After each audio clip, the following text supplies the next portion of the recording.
Olha, quem tem uma Bíblia, abra no livro de Romanos, no capítulo 12, do versículo 2.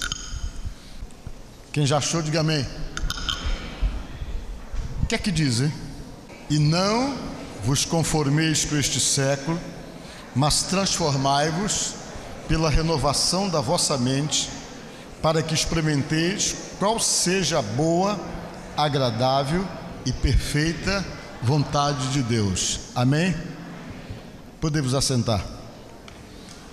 Eu quero nesta noite conversar com você sobre transformação da vida da gente. Amém? Sobre ser transformado, né? O ter a mente renovada, que é ser feita novamente, né? E eu quero nesta noite falar com vocês.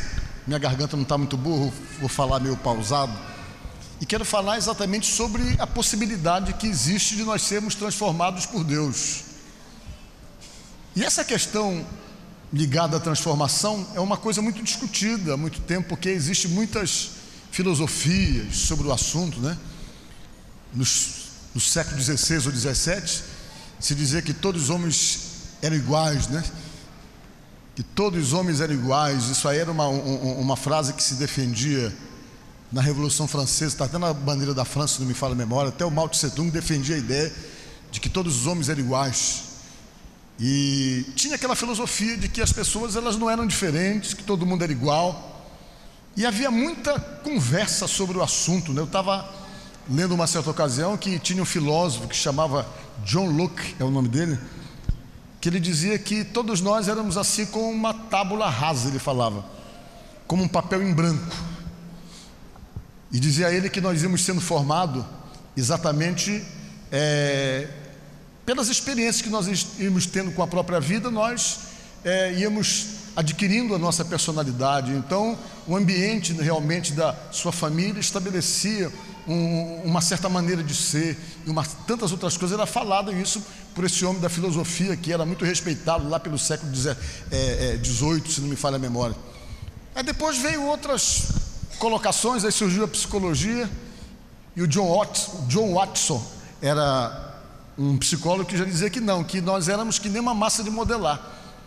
Ele dizia que qualquer pessoa podia dar para ele 12 bebês, que ele pegaria esses 12 bebês e transformaria alguns em advogados, outros em ladrão, outros em médicos, e dizendo então que o ser humano é totalmente manipulável segundo essas colocações da psicologia. E houve muita discussão com respeito ao ser humano, com respeito às pessoas. E no final, hoje, o que determina mais ou menos o comportamento ou a maneira de ser do homem, para muitos, é a genética, é o DNA, né? As pessoas dizem que você é exatamente aquilo que você herdou dos seus pais, que a sua maneira de ser está diretamente ligada a isso. Outros falam que o ambiente que você vive é que vai moldar o seu caráter, a sua maneira de ser. Uma situação que já não se acredita muito, porque às vezes tem famílias que têm vários filhos, e às vezes a família é desajustada, mas nem todos são desajustados. Já houve estudos até mesmo de irmãos gêmeos, que às vezes viviam separados e que de repente também tinham as mesmas características até de gosto. Então isso é muito discutido, essas questões ligadas ao ser humano, às pessoas.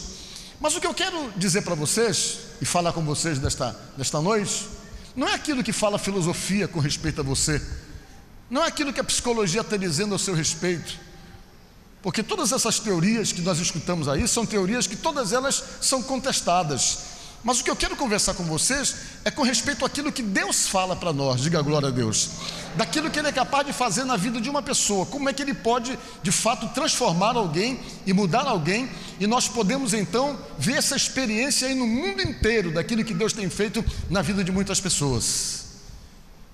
Esses dias agora, por exemplo, eu acho que vocês tomaram conhecimento que foi assassinado um sujeito chamado Cabo Bruno, né? Vocês viram? Esse camarada, ele era um exterminador do passado, eu digo assim, porque ele matou muita gente. Ele matou mais de 50 pessoas lá numa cidade de São Paulo, porque ele trabalhava para os comerciantes e tinha muito ladrão do lugar, e ele era policial, e ele então trabalhava para os comerciantes, e a tarefa dele era eliminar todo aquele pessoal que eram assim conhecidos como escória da sociedade, que roubava os comerciantes. E quando ele foi preso, ele pegou mais de 100 anos de cadeia. Ele cumpriu 27 anos preso, ficou 27 anos preso. Depois de 27 anos, por bom comportamento, por uma série de outros fatores, ele foi solto. Mas quando ele foi solto, ele já tinha se convertido na prisão. E quando ele saiu da prisão, ele começou a pregar a palavra de Deus, era o que ele vivia fazendo, testemunhando a vida dele. E o próprio delegado e até o promotor que conhecia ele disse que de fato ele passou por uma mudança, que os valores dele haviam mudado totalmente, que ele de fato era uma outra pessoa. Mas mataram ele semana passada, se não me falha a memória, porque alguém me perguntou: pastor, se ele estava bem, o que foi que houve para matá-lo? Por que Deus permitiu que ele matasse? Não, porque Deus tem uma coisa que é bom nós pensar uma coisa. O que nós cometemos, nós temos as consequências por aquilo que nós fazemos. Deus pode ter perdoado você, mas se você fez alguma coisa que pesou sobre você, você vai ter a consequência daquilo que você fez. Vocês estão me entendendo? Às vezes o que nos atrapalha a nossa vida são as consequências das escolhas erradas, das decisões erradas, ainda que Deus esteja conosco. Às vezes nós temos consequência por diversas decisões e escolhas erradas tomadas em nossa própria vida. E vejam bem uma coisa que eu quero dizer para vocês, mas isso não exclui o fato de que Deus tem poder para transformar. Quando você lê a Bíblia, você percebe, por exemplo, que são muitos os casos de transformação ou de renovação da mente. Tem o caso do Zaqueu, que nós já pregamos aqui, tem o caso de Mateus, que nós já pregamos aqui, e de tantas outras pessoas, de Maria Madalena, que nós já pregamos aqui, e de tantas outras pessoas que passaram por esse processo de renovação. O que significa que para Deus não importa o que você possa ser. Para Deus, o importante é que você pode ser uma pessoa trabalhada por Ele, renovada por Ele, transformada por Ele e se tornar uma nova criatura, assim como o próprio Paulo descreveu isso, realmente se transformou. Quem era o apóstolo São Paulo? Era um homem duro, um homem que tinha uma concepção totalmente errada dos cristãos e que tinha um conceito de religião e de fé e de crença em Deus totalmente diferente dos seguidores de Jesus. Ele desde pequeno foi criado, doutrinado para seguir uma linha religiosa. Ele era um fariseu. E não quero vocês saber como era que um fariseu era doutrinado. Eles desde criança eram ensinados. Um judeu, quando tinha 12 anos, eles já conheciam todos os Pentateucos, que são os 5 primeiros livros da Bíblia. Eles conheciam de cós salteado, ainda eram perguntados para eles quando eles eram crianças sobre esses 5 primeiros livros, e eles então conheciam com riqueza de detalhes. E para se tornar um homem como Paulo, que tornou-se um homem proeminente, um homem de posição realmente elevada dentro da religião judaica, ele com certeza estudou muito, foi muito preparado para aquilo, foi ensinado, foi doutrinado, de maneira que ele era um homem que tomava decisões. Alguns dizem que ele fazia parte do Sinédrio, que era um tribunal religioso que decidia sobre a vida das pessoas. Eles votavam, eram 70 homens que votavam, porque ele mesmo diz: eu mesmo por muitas vezes votei. Tem um texto que ele fala: só votava quem fazia parte do Sinédrio, que tinha o poder de votar e de decidir realmente até condenação de pessoas. E ele era um homem letrado, um homem preparado, um poliglota, um homem estudioso, um homem aprofundado na religião. E dentro então do conhecimento dele, da mente dele, daquilo que ele achava que era o verdadeiro, que era o que tinha que ser observado e obedecido, estavam exatamente os princípios da religião dele. E sabe o que ele fez? A Bíblia diz que ele começou a trabalhar para perseguir os cristãos, os seguidores de Jesus. Ele começou a trabalhar para perseguir. Ele começou a perceber que os cristãos estavam crescendo em Jerusalém. Aí ele começou a se levantar para perseguir. Quando ele não ia, ele mandava. E ele era cruel, ele era implacável. Ele não perdoava não, ele ia mesmo para poder resolver, porque dentro da mente dele, da concepção dele, aqueles cristãos estavam todos errados e somente ele estava certo. Que quando ele fazia aquilo, ele estava saindo em defesa da fé dele, da cultura dele, da religião dele, que da concepção dele estava sendo ameaçada pela ação e pela atitude daqueles cristãos, daqueles seguidores de Jesus que se reuniam lá em Jerusalém.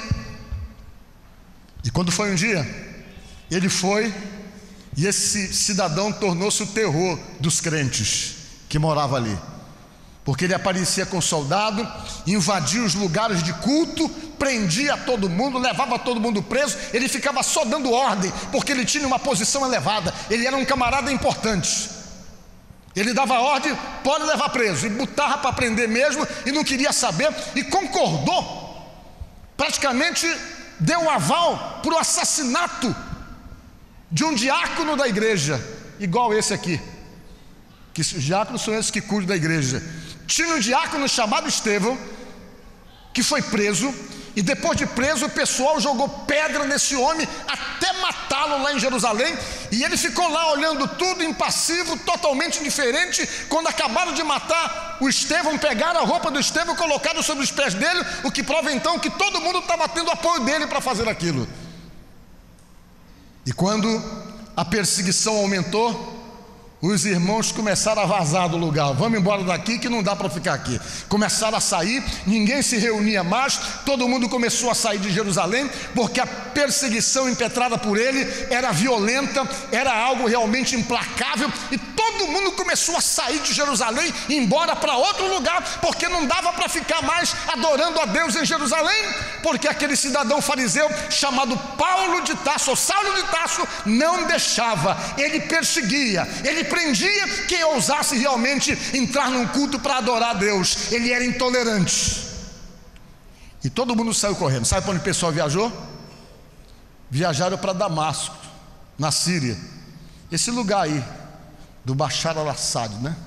Que está agora passando por esse problema de guerra civil. Todo mundo viajou para lá, o pessoal fugiram para lá. E quando ele tomou conhecimento que ele não tinha como perseguir os irmãos mais, porque os irmãos viajaram para outro país e estavam agora fazendo culto em outro país, ele era tão tinhoso que ele pensou: eu vou lá atrás deles e trazer todo mundo preso. Sabe o que ele fez? Arranjou alguns soldados, e depois que ele arranjou alguns soldados, ele pegou o pessoal tudo no cavalo, armado, vão buscar os crentes, e saiu de cavalo para ir buscar os irmãos presos. Quando ele ia no meio do caminho, na estrada, a palavra de Deus diz que Deus resolveu confrontá-lo. Jesus, diga glória a Deus, para dizer assim: rapaz, não é do jeito que tu pensa, a tua verdade está errada, é mentirosa. O que tu pensa que é a verdade para ti, para mim, disse Deus, na sua maneira de agir, não é a verdade. A tua verdade não é a minha. E se você está querendo se confrontar com a minha verdade e bater de frente com a minha verdade, saiba que você, de alguma forma, vai perceber que não tem como bater de frente comigo. Deus quis dizer para ele, diga glória a Deus. E ele, montado no seu cavalo na arrogância, e quando ele ia todo valente, a Bíblia diz que apareceu uma luz e focou nos olhos dele, e essa luz foi tão forte, que ele literalmente caiu do cavalo. Diga glória a Deus. Ele caiu do cavalo. Quando ele caiu do cavalo, que ele estava no chão, sem enxergar direito, uma voz fez uma pergunta para ele assim: Saulo, Saulo, por que tu me persegues? Ele perguntou assim: quem és tu, Senhor? E a voz disse: eu sou Jesus a quem tu persegues. Duro é para ti recalcitrar contra o aguilhão, disse Deus. O que é isso? O aguilhão era uma lança com um pedaço de metal na ponta bem pontiagudo, que os homens usavam para poder espetar o boi, para o boi poder puxar a carroça. O boi ia sendo espetado, e quanto mais o boi corria, mais eles espetavam. E o boi corria para se livrar do aguilhão, e quanto mais ele corria, mais o aguilhão estava ali, porque o sujeito estava espetando propositalmente para que ele corresse. Então Deus quer dizer para ele, Jesus quer dizer: não adianta tu fugir de uma coisa que você não tem como fugir. Tentar lutar contra o aguilhão, ele alcança você, porque eu estou aqui, eu vou estar espetando você, é algo que você não vai conseguir fugir dessa verdade, dessa realidade. Mas vai entra na cidade que lá vão te dizer o que fazer. Diga glória a Deus. A Bíblia diz que ele entrou na cidade completamente cego, foi para uma rua que existe até hoje em Damasco, a rua chamada Direita, foi para um determinado lugar, ficou lá em um determinado lugar sozinho, sem saber de nada, até que Deus, Jesus, falou com um servo dele, chamado Ananias, disse: Ananias, vai lá na rua tal, do endereço tal, porque lá tem um vaso, tem um homem que eu quero mostrar para ele o quanto é importante sofrer pelo meu nome. Diga glória a Deus. E aquele homem foi lá, e quando chegou lá, que orou por ele, a Bíblia diz que ele estava com os olhos cheios de escamas, cego, aquelas escamas saíram e ele passou a enxergar. E quando ele saiu dali, Ananias levou ele para o lugar onde os irmãos estavam reunidos. Eu devo imaginar essa cena, irmãos, todo mundo conhecia ele como perseguidor da igreja, como um camarada que prendia os irmãos, e de repente o Ananias chega com ele no culto. Eu acho que quando os irmãos viram, é um homem, tentaram correr, vazar, trouxeram ele aqui. E o Ananias, calma lá, ele está mudado, ele é uma nova pessoa, porque Jesus encontrou com ele. Diga glória a Deus. Ele já não é mais a mesma pessoa. Eu imagino que tem irmão que ficou desconfiado, isso aí é só jogo dele, né? Como diz o maranhense, os irmãos dizem, isso aí ele está só com migué, é só migué dele para poder enrolar a gente e tal. E para acreditarem nele, demorou muito para as pessoas poderem então acreditar que ele tinha mudado. E ele mudou de tal maneira que ele se tornou um dos seguidores, um dos apóstolos mais importantes, dos que tiveram sua mente renovada. E isso só foi possível por quê? Porque os conceitos dele foram mudados pelo poder de Deus, os valores dele foram mudados pelo poder do Espírito Santo. A vida dele foi transformada. Nós não conseguimos conceber a ideia de como seria a Bíblia sem as cartas de Paulo, mas houve nele o quê? Uma mudança, uma transformação, uma renovação que o Espírito Santo fez na vida dele e é capaz de fazer, e a mesma renovação que o Espírito de Deus pode fazer com você. Diga glória a Deus. Renovação da vossa mente, falou o próprio apóstolo São Paulo. Como é que a cabeça da gente muda? Nada é mais complicado do que mudar os conceitos que você tem e os seus valores. Agora, como é que tantas pessoas mudam? Me explique isso. Eu não suportava crente. Meu irmão, eu já contei para vocês aqui. Eu tinha ojeriza dos irmãos. Eu achava crente tudo maluco, tudo doido. Eu achava que os crentes assim eram meio alienados. Eu não conseguia entender o que eles faziam. Eu tinha uma resistência que vocês não querem nem imaginar. Tem uma igreja lá na minha cidade, qualquer dia eu vou parar lá para pedir perdão para o pastor. Quando eu era adolescente, ele estava orando no culto de oração, e eu passava na porta, junto com um amigo meu, que também se tornou pastor, mas que já faleceu. E eu dizia para ele, Lindolfo, os crentes já estão orando lá na igreja Assembleia de Deus. E tinha um porteirinho que ficava sentado bem na porta, ele não orava, ele ficava sentado na porta da igreja, o pessoal orando lá, ele ficava reparando, ele era velhinho, e ele cochilava assim, sabe? E eu passava na porta e gritava bem alto, parem de fazer barulho, seus bandos de maluco, de doido. O velhinho olhava para mim assim, meio já sem força, um dia você vai estar aqui. Assim que ele falava para mim, um dia você vai estar aqui. Eu não fui bem para lá, né? Mas fui entender essas coisas. E eu tinha uma resistência tremenda. Mas aí um dia Deus me tocou. E no dia em que Ele me tocou, a minha cabeça abriu, a minha mente se abriu, e eu comecei a compreender coisas que eu não entendia, que eu não compreendia.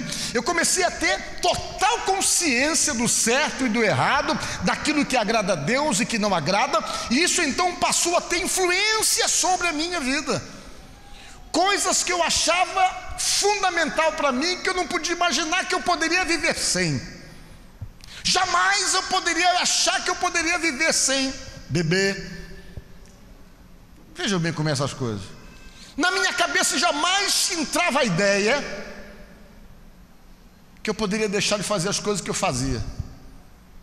E naqueles anos 70, quase todo mundo gostava de queimar aquela ervinha do capeta. Você sabe que negócio ruim? Eu fazia o segundo grau no colégio que eu estudava, passava de mão em mão aquilo ali. Era um barato para todo mundo, um barato que sai caro aquilo ali depois. E as influências vinham, e eu tinha aquele conceito formado que a vida era aqui, que aquilo ali ninguém podia tirar da cabeça, porque dentro da minha visão, aquilo ali era inquestionável e intocável. Mas quando o Espírito Santo vem sobre a vida de uma pessoa, acontece exatamente isso. As coisas do mundo, as coisas do século, as coisas que predominam sobre a maioria das pessoas, as forças, os meios pelos quais o modismo chega para influenciar cabeça, para influenciar e solapar valores, de repente deixa de ser importante para você.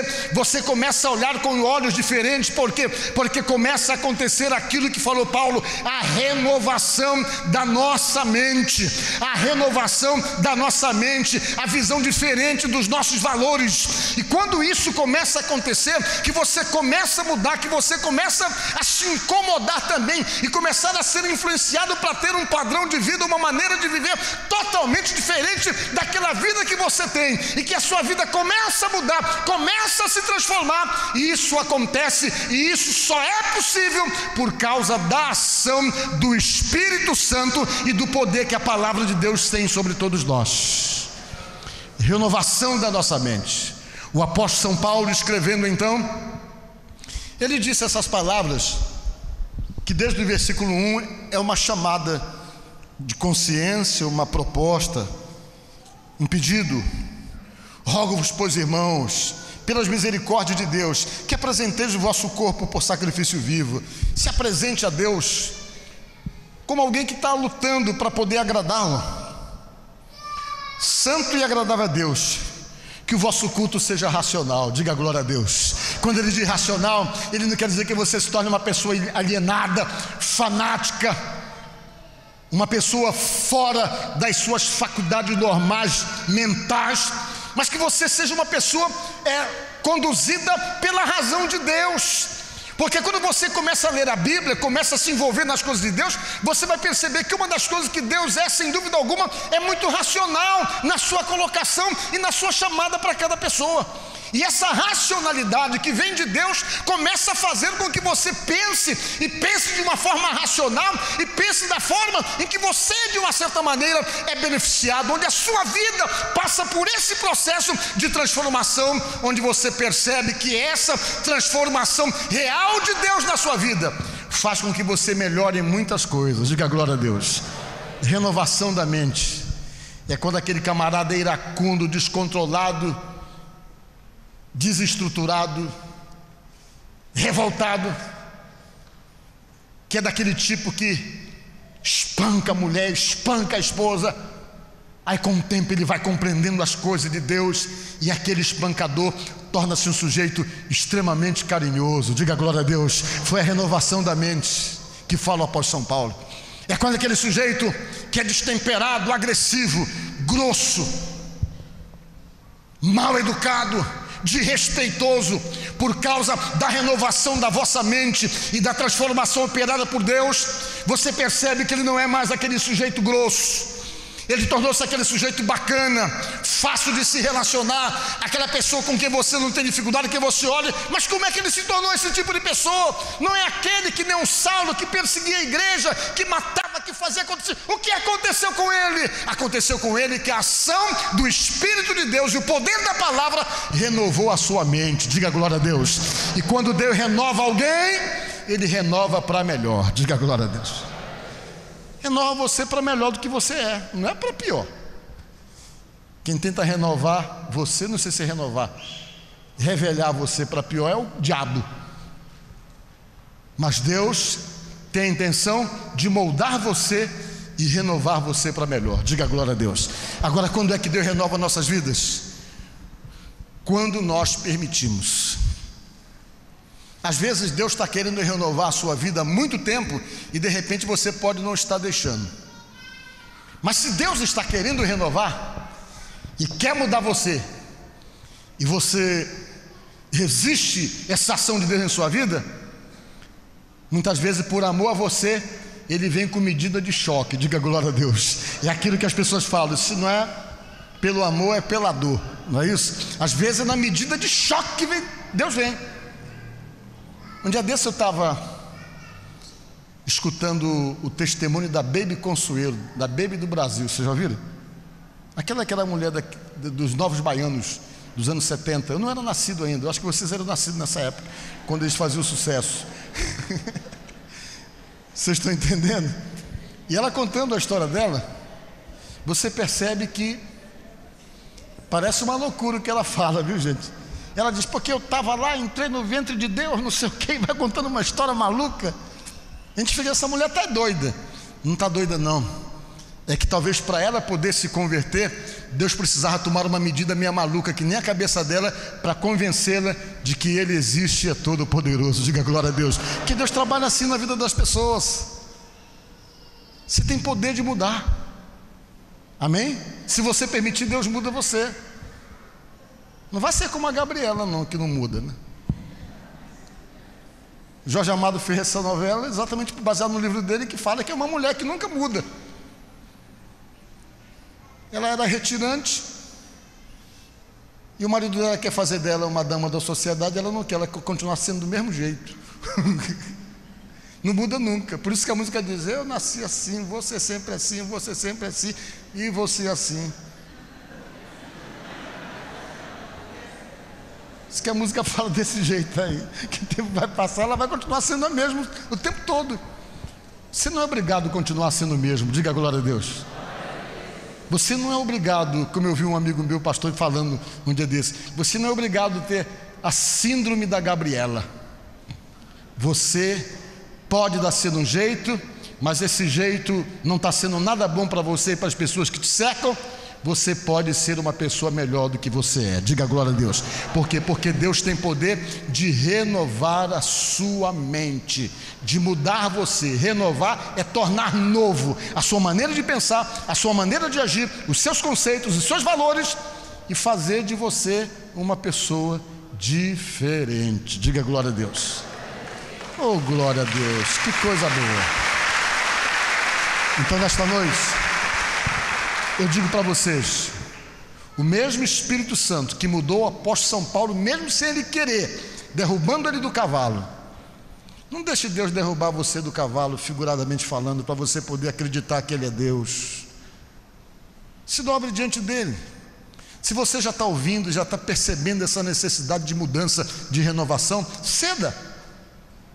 É como diz a palavra de Deus, se hoje ouvires a voz do Espírito Santo, eu vou aprender a falar em televisão, porque me pede muito isso. Não endureçais o vosso coração. Não endureçais o vosso coração. Porque Deus tem poder para fazer isso. Amém? Se deixe trabalhar. Talvez para Gabriela não apareceu ninguém para pregar para ela, para dizer, você pode mudar, Gabriela. Você pode aprender a andar de sapato alto, não tem problema nenhum, uma série de outras coisas. Eu não vejo novela não. Eu li o livro, viu? Quando ela passou a primeira vez eu não era nascido, agora eu acabei lendo o livro. Então veja bem uma coisa que eu quero dizer para vocês. Então essa mudança, ela pode acontecer na vida das pessoas. Deus tem como mudar você, como transformar você, renovar você. E você não é obrigado a ficar do jeito que você é, onde de repente estão acontecendo uma série de transtornos em sua volta por conta dessa necessidade de renovação. Então deixe Deus agir. Transformai-vos pela renovação da vossa mente. Não vos conformeis com este mundo, com este século, mas transformai-vos pela renovação da vossa mente. E essa transformação é possível através do poder de Deus e da ação do Espírito Santo. Diga glória a Deus. Essa mudança é possível, é muito possível. Hoje eu ouvi uma mensagem muito interessante do meu amigo e irmão, pastor Luiz Antônio, que falava alguma coisa também muito interessante sobre que você é o que é, e é verdade mesmo. Mas ainda que você seja o que seja, Deus tem como mudar você para melhor. Amém? Então busque isso e queira isso, que Deus tem como trabalhar em você no nome de Jesus. Amém?